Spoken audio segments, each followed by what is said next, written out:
Welcome back to AskAPop. Today we're talking about music to our and his ears.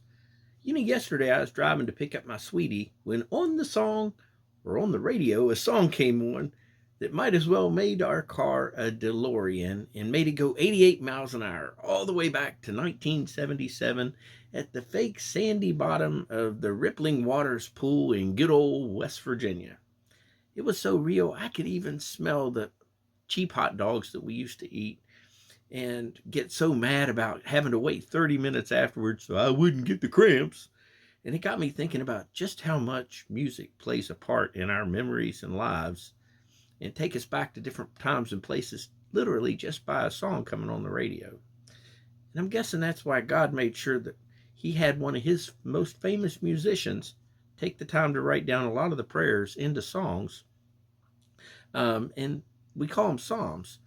And today we read them, but back in the day, they used to get sung a lot. And now I want you to take a second and just picture your preacher today or your pastor today singing one of your favorite psalms. You're welcome for that visual. Now, anywho, the reason for the SSA today is I'd like to take a virtual walk down memory lane on thinking about how important music is in our lives. We celebrate most of our milestones with it. I know we have holiday themed music, camping music, and let's face it, you're not a real teenager unless you're listening to music that is going to hack off your parents.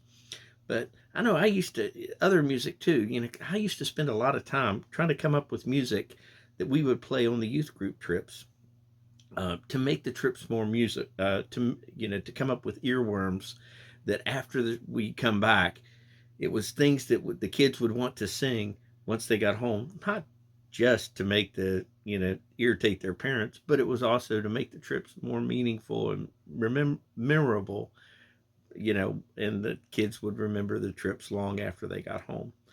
Anyway, having these go-to songs that you can sing and remember at times when you're down is an awesome way to lift your spirits, whether they're hymns, any songs. They could be goofy love songs or even just made up songs. I'm thinking as long as you're not blaspheming him, he's going to be happy with it.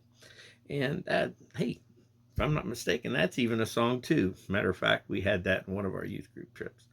And just a quick note about one of the Bible verses today. It's only a single verse, and the reason that I did that is my favorite hymn is in the garden, and that particular Bible verse speaks to me about that particular hymn. Now, the Bible verses are Psalm 100 and Isaiah 41:10.